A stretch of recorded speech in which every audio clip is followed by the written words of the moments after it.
We are here at the Balboa Island Museum. It's March 1st, 2016, with Rolly Pulaski with the Over the Bridge Oral History Project.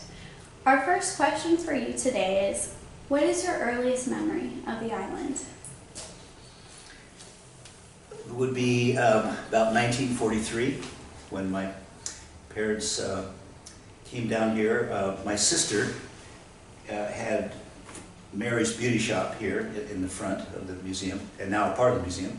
And they were living and working in the Los Angeles area and would come down here for weekends and all to see Mary.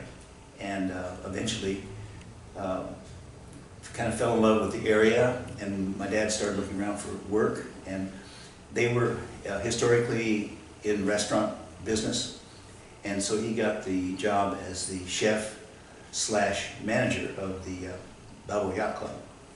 So for the first year of our moving here, there was an apartment behind the kitchen at the club, and so we lived there for a year.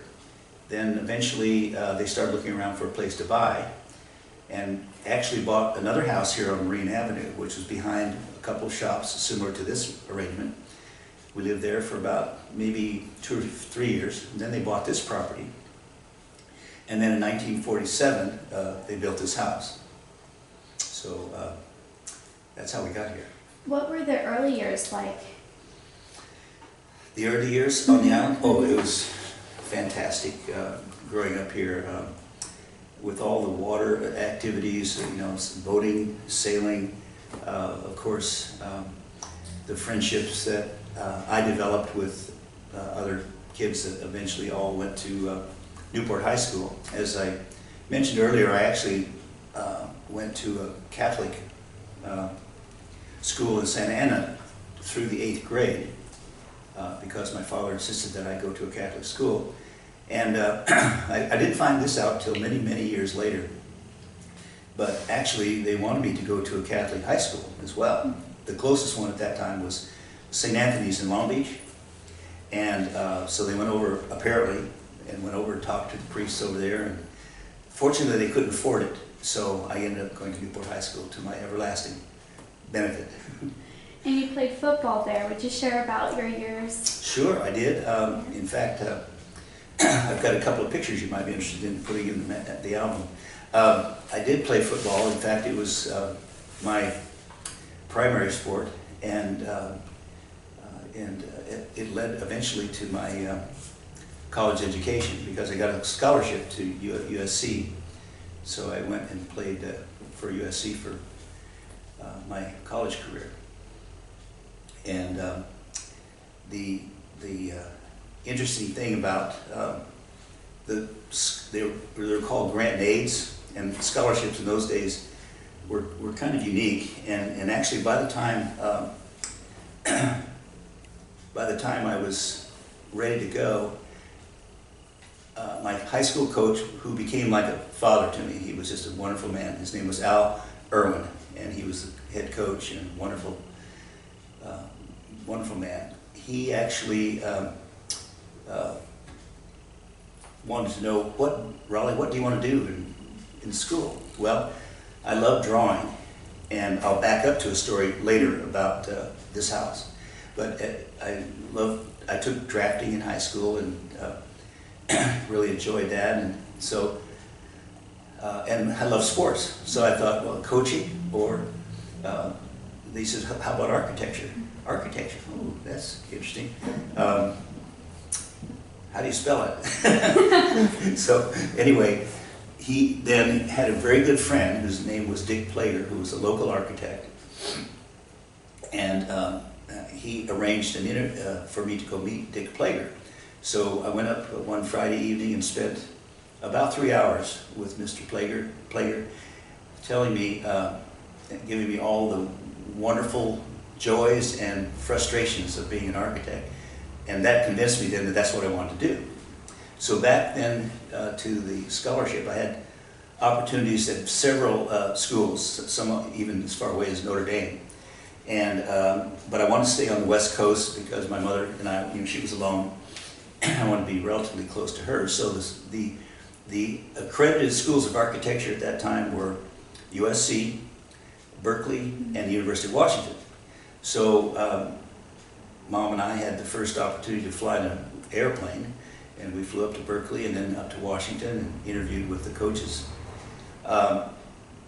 But the grant and aid scholarship in those days for those state schools were interesting because you could have the scholarship as long as you could show up. But if you got busted and broke and couldn't come out for a season, then your scholarship was over. USC being a private school, the scholarship was for 4 years no matter what happened. And so that's why I chose USC, not having any idea how important that was ultimately. You know? So at any rate, it was the least attractive campus. Oh my God, in my time there, public streets ran through the campus, parking was a mess, it was ugly, it really was, compared to Berkeley and University of Washington, these beautiful campuses. But then to finally realize after graduating and the importance of attending that school and the connections that it created locally here in Southern California were awesome. So that's how I got to USC. How do you feel about the sentiment on this island regarding USC? The what, I'm sorry? The sentiment and support that you feel on the island, so you feel you made the right choice? Oh, absolutely, yeah, no question about that. We want to learn a little bit more, of course, about growing up here in this very home, but as you had shared prior as well, this house used to be numbered 329.5 Marine Avenue. So would you share about your parents building this home and just kind of their vision and what this street looked like, what was their feeling, and yeah, absolutely. Well, that is an interesting story. As I told you, I love to draw. My mother, and she always encouraged that. I, as a youngster, drew all kinds of things. And so when they bought this property, she said, well, Rolly, why don't you sketch out what you think the house, the plan should look like? So I did. And she then gave that to the contractor, and that was the basis for the design of this house. Wow. So, and not realizing that I would ever be an architect, at that moment in time. It was amazing. So this wall was not here, of course, when it was originally designed. What was your inspiration? Was there a friend's home you saw that mimicked this? This more of an open concept back then? Would you share a little bit about the design? I don't recall anything that inspired me with this particular plan, but it was restricted with regard to the setbacks and things like that. But an open plan was something that I always enjoyed in other homes, and so it was a very open plan and big windows, which wasn't necessarily a feature in those days. Right. And you resided in this back room here, yeah, that's correct? Right. Okay. And that, of course, the wall behind you was a wall, and so and that was the master bedroom. So the configuration changed. It's interesting that the old wall heater is still here too. So yes, and this patio was always available to you with Mary's beauty shop, of course. Was it co-operating while you resided here? Right. Well, actually, the patio was pretty exclusive for the house. And by the way, after I graduated from college and moved down here, I told my mom it'd sure be nice to brick in the patio, so I did all the brickwork out there. Really? Personally, right. We're still enjoying it to this day. It's well done. And then what was life like with Mary working up front here, and did you also operate the shop to the left? We had heard that that's a pop thing. No, that was called the Washington Cleaners. Washington, okay. Yeah, which was a chain of cleaners. Their headquarters in Santa Ana, but they had a couple of other branch locations. Okay. So, other than the obvious of you living here, but how has Balboa Island become home to you? I'm not sure I understand that question. Just kind of like the emotional attachment and how did that happen? Was it the early years of visiting? We want to know how the island became home to everybody. Was Oh, it early vacationing? Was it the actual move? Was it it's the returning, or? It was the actual move. I think to move here and then to meet other kids my age and start that those friendships and those associations really have lasted a lifetime. And I'm delighted that I'm still around to enjoy them. And like we talked about Seymour Beak, he was someone that I grew up with here on the island. And we're still very close friends. Speaking of the Beaks, did you participate in the BIYC? I did. Wonderful. Yeah. Most every kid did. I mean, again, those are the kinds of activities that are so unique to this island. Balboa Island Yacht Club. The ferry was always a challenge when we were kids because the idea was to try to get on the ferry and get over there without paying the dime that it cost in those days. And so if we got trapped, then we just dive overboard. Did Seymour ever help with this? Oh yeah, Okay. He was one of the culprits. Really? That's great. So you, of course, grew up here, went to high school here, but then you yourself come back after college. So why did you move here specifically? Would you share about that journey home? Just because to me this was where I wanted to live for the rest of my life. And fortunately, when I got out of college, this house was available, so I leased it from my mother and lived here for 2 years, and eventually bought our first home up in Costa Mesa. But again, to complete the circle, I worked for a firm in Los Angeles for during the summer times and part-time during the school year, and the firm name was Buff, Straub and Hinsman. Fantastic firm. They are renowned now.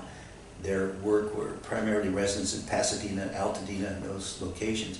But they all three taught at USC, so they were teachers. And again, a wonderful, unique thing in that day was that most of the teachers in the School of Architecture were practicing architects. Mm-hmm. They weren't, quote, professors. I think we only had 2 or maybe 3 on the faculty that were literally teachers only or professors only. So most of all the critics we had were very renowned architects locally. Well, I was fortunate enough to become a slave to Buff, Straub and Hinsman, maybe $2.10 an hour or something like that. Anyway, at any rate, I had a wonderful experience, and so by the time I graduated, I had a lot of real-world experience.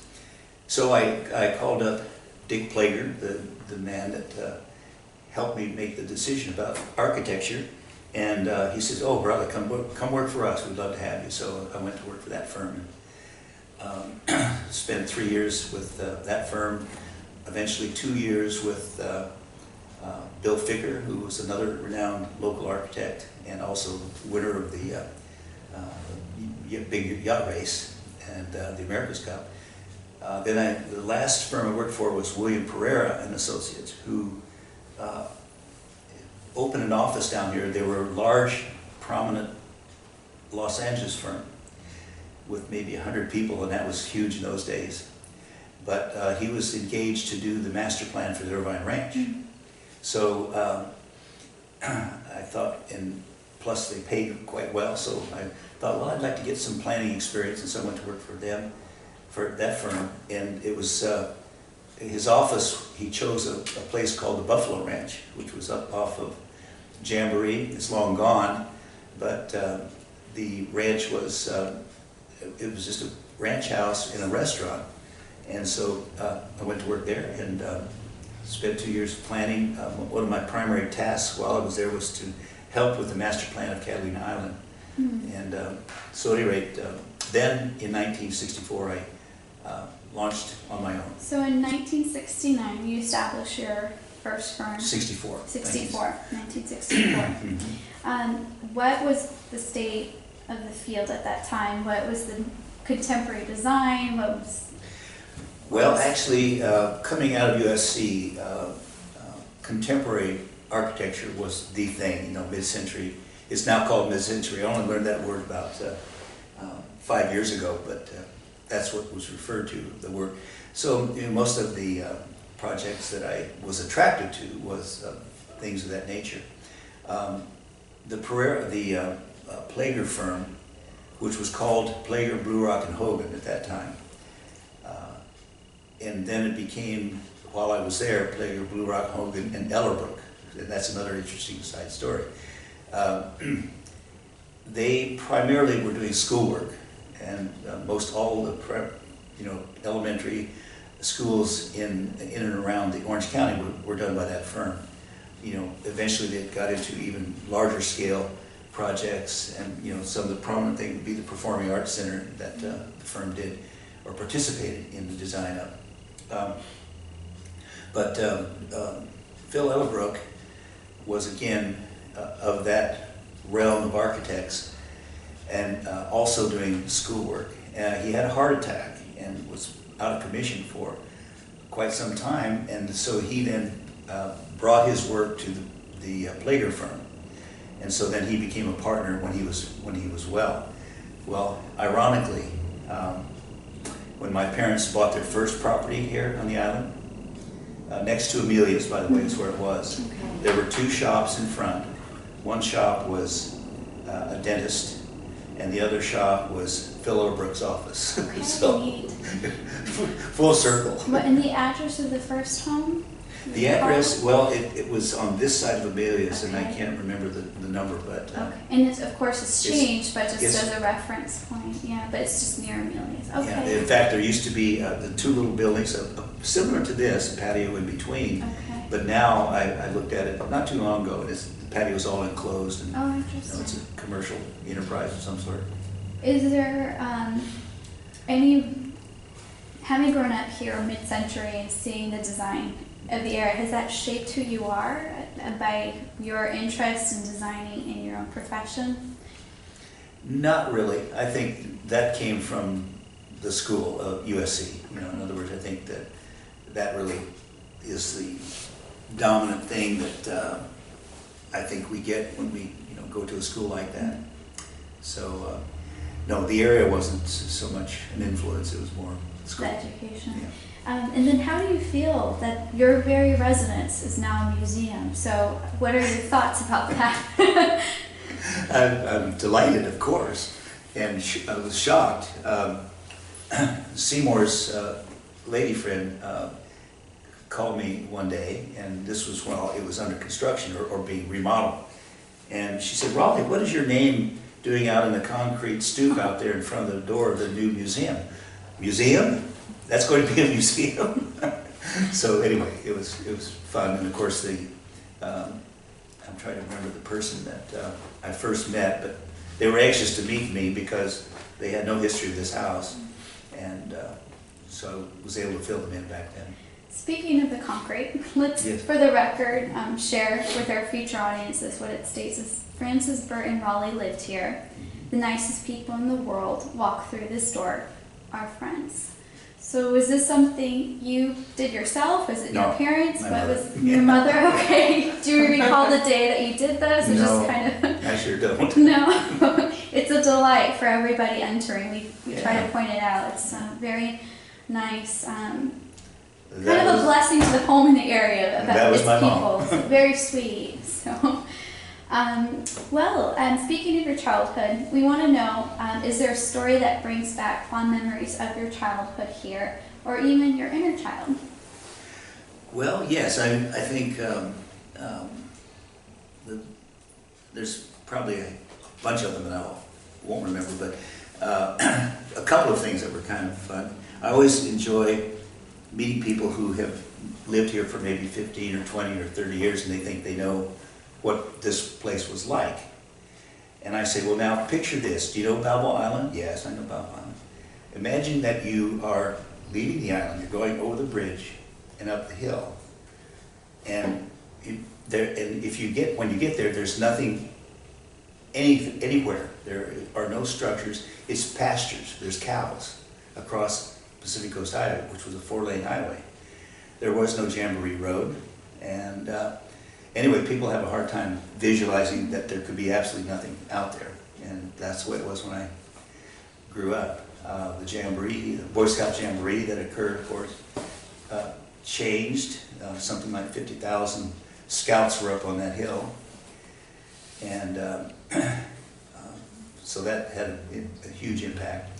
One interesting thing that happened, and I think this was 1949 or thereabouts, I was still going to St. Anne's School in St. Anna, and we had a hailstorm that happened, and it was about 10 o'clock at night. My mother came in, I was already asleep, and she came in and woke me up. "Rolly, you gotta get up, you have to see this."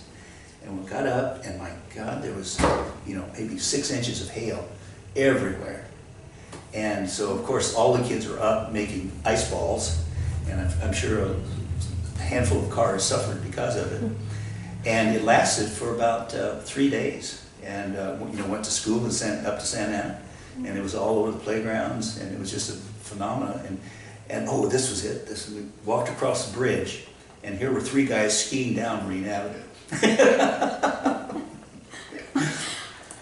Wish I'd had a picture of that. Wow. Did you try it yourself? Oh no, I didn't. No? Okay. I didn't know how to ski, or I didn't have any, but it was just amazing. It's amazing. That someone was quick enough and creative enough to go out and do that. We want to hear a little bit about your scouting, of course. Did you partake in the Jamboree? I know you were a scout at one point. I was a Cub Scout, and then I just was 1 year into scouting, and then I got attracted to other sports rather than scouting, so I kind of got away from scouting. And do you recall the Jamboree that took place? I do. Oh, okay. yeah. So your friends and you were participants then, or? Yeah, some of my friends Okay. were, right. But it was a massive thing. It was unbelievable. The picture of that. In fact, I wonder if there has to be pictures of that. Online, there's actually even video footage. I put it on the website, our website, so people great. can see why we are named Jamboree and Right. connected to Marine. So That's my phone making that. Okay. I'm sorry. No worries. I thought I turned it all the way off, but I will. Okay, sorry. Not at all. We have learned that your mom was part of the Newport Harbor Lady Anglers. Would you share a little bit about her background? Sure. In fact, she was a founding member of the Lady Anglers, and actually, my grandmother, her mother, had a commercial fishing operation in Avalon for something like 20 years, and she had a male partner. His name was Mr. Earl Woods, and so they had this little fishing boat called the Mamie, and they could take out about 6 passengers at a time. And so that, of course, my mother then was attracted to fishing, and I think you might have a picture of us over in Catalina with the catch of the day.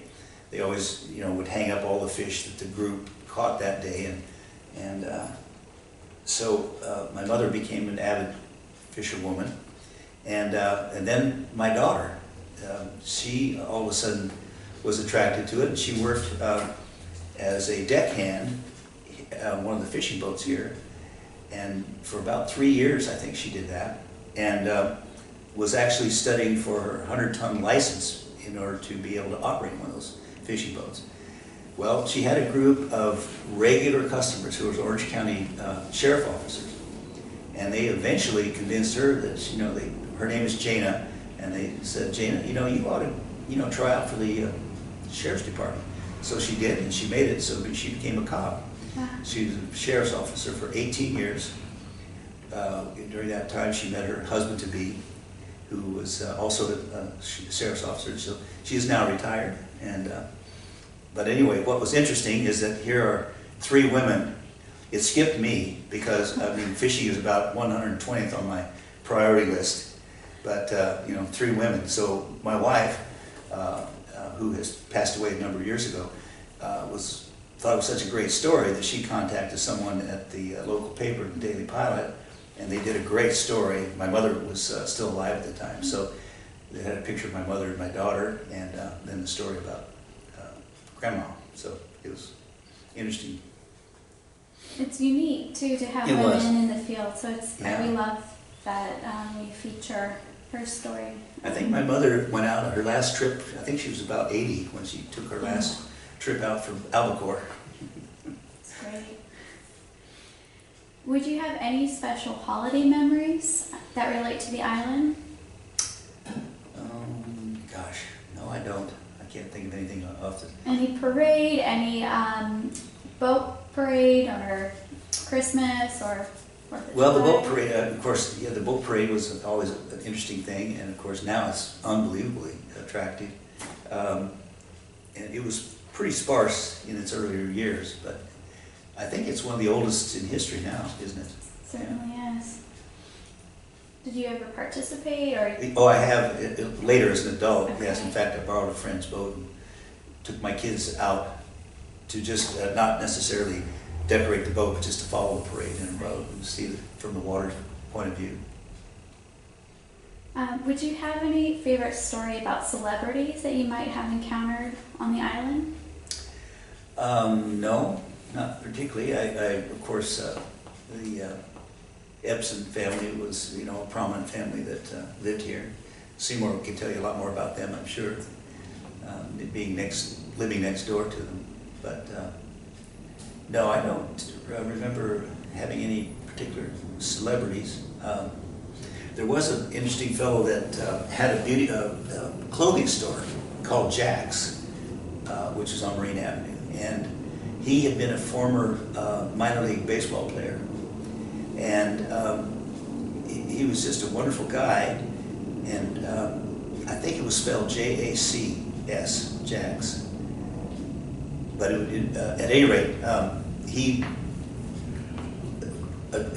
gathered up a whole bunch of us young boys, and he would take us up to Newport High School on a Sunday afternoon and teach us about baseball, hit the ball. And so he'd get about half a dozen or more of us, and we'd all go up there. And he was just doing it for the fun of it. That was kind of unique. It's neat opportunity. Yeah. Mm-hmm. Would you have a favorite story about a business along Marine Avenue, even if it doesn't exist to this day? Just walking over here, of course, is the frozen banana store.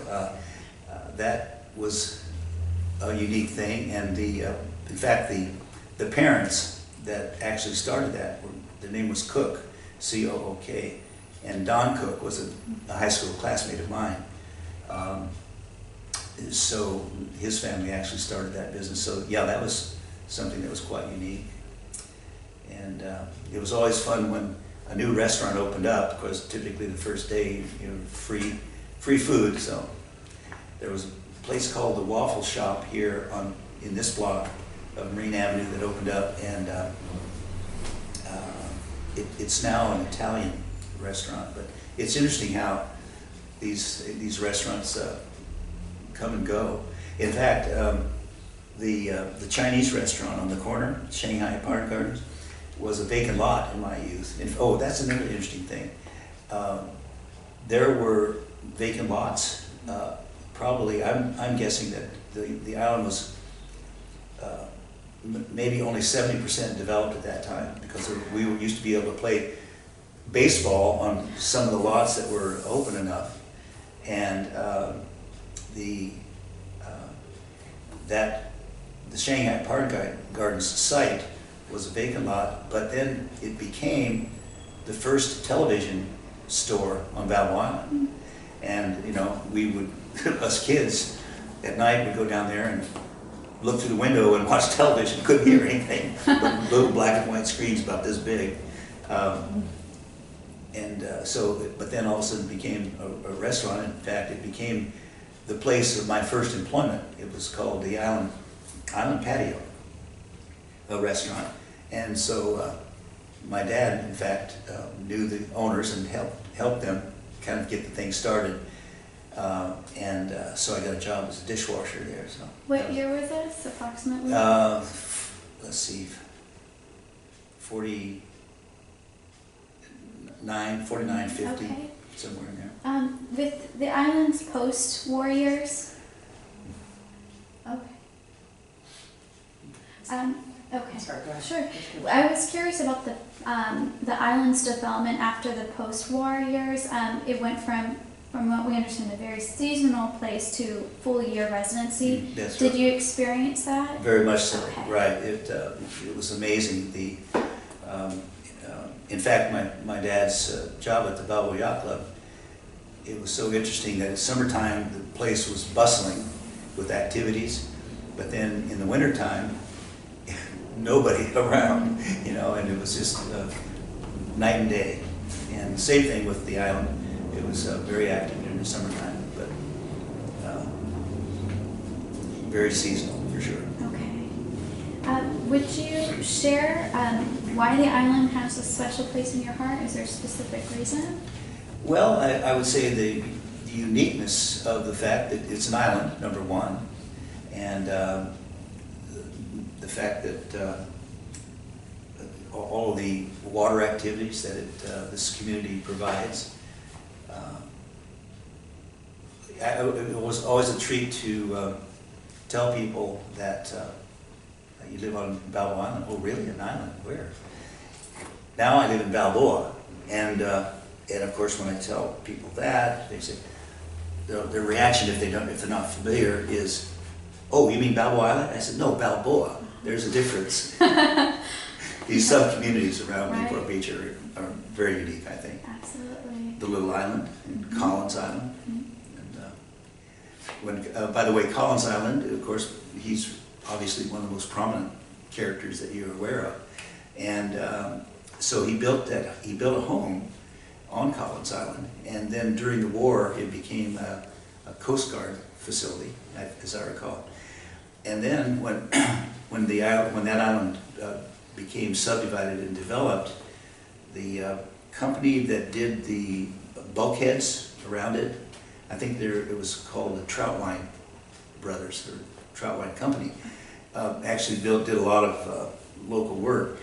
They took there was a second story on that house, Spanish tile roof, and they took that second story, put it on a barge, and took it up to Costa Mesa and put it on their shop yard as an office.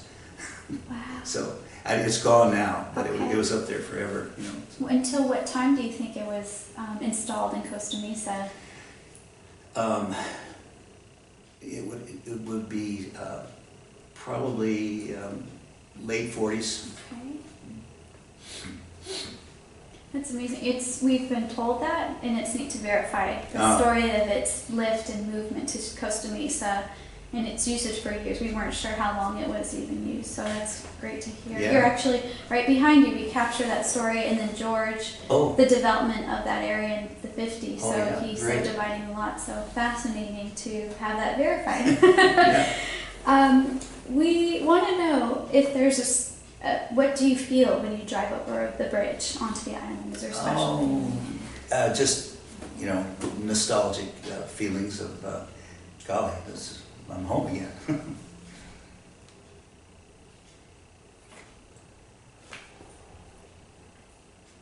Okay.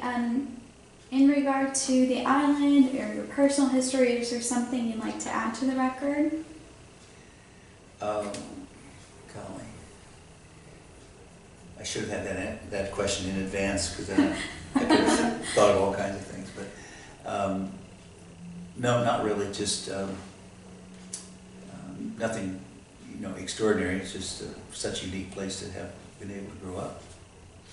Absolutely. Well, we want to thank you for your time, the Mm-hmm. opportunity to learn about your history here, and that will conclude this portion of this interview. Okay. Thank you. My pleasure. Yes, when the house was built, they finally poured the stoop, and my parents just made the decision to put their names in that stoop, and so that's how it came about. Then, as I mentioned in the interview, after graduating from college, I came down and leased the house for 2 years for my mother, and so then I laid all this brickwork out here, because it was just grass and not very attractive. So she was happy that I did that. So. And of course, your sister operated this as a beauty shop. So let's introduce this space here. Mary's Beauty Shop. She had a great clientele. Lived a very long life. She died at age 93, and continued in this business after leaving this shop, and she lived and worked mostly up in Santa Ana, which is where she had another shop. And, and this building is the Washington Cleaners. Okay. And this was one of their branches. They had, I think, 3 other locations, and their main plant was in Santa Ana, south Main, Santa Ana. So was it fun working with your family, being so close, living nearby? And oh, it was. Okay. Of course, yeah. It's neat. This is kind of fun. This dinghy.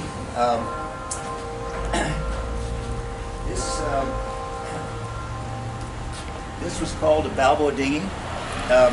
In fact, what's very popular in today's world are the Sabbath dinghies. It's a predominant boat for young people. But when I was young, and this age, the Balboa dinghy was the most popular boat. It was basically the same shape as a Sabbath. The hull looked very similar. And the Balboa dinghies were built locally up in Costa Mesa. And for any particular regatta, we would get maybe 15 or 18 boats out for a regatta, which was a large fleet at that time. Then all of a sudden, the Sabbaths appeared, and by this time I'd moved on to bigger boats. Wonderful. Yeah. I'm going to pan in and show your name as we enter the home. So your name inscribed. The lovely anecdote. The nicest of the people nicest in the people in the world. world pass through these doors, our friends. Lovely. And my mother, of course, she's responsible for all this. Lovely. Yeah. It's a delight. Okay, we're going to enter your home. All right, thank you. And would you share a little bit about what life is like in these very rooms? Well, a wonderful living room with the big windows, let obviously a lot of light in.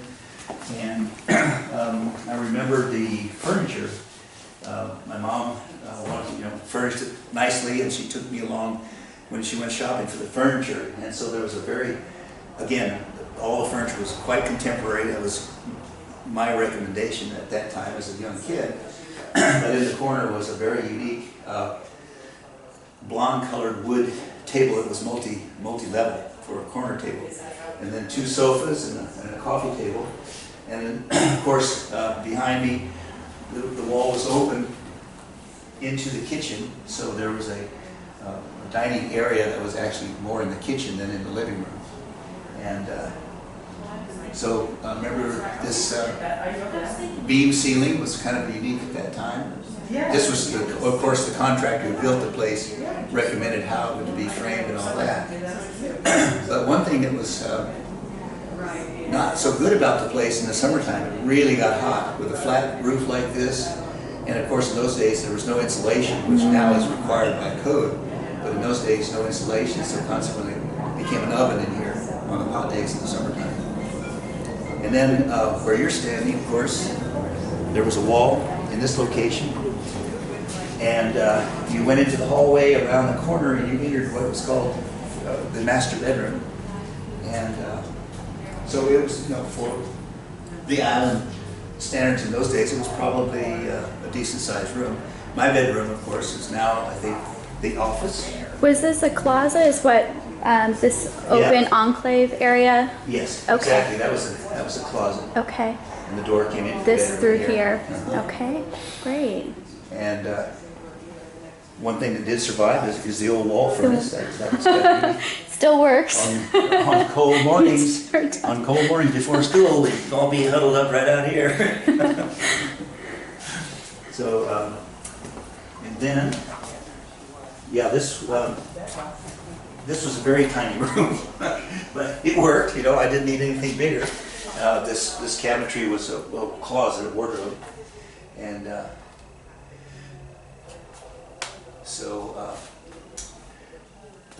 one thing that was not so good about it, being right in the alley, I'd be in here either reading or trying to go to sleep, and boom, car would rip down the alley, wake me up.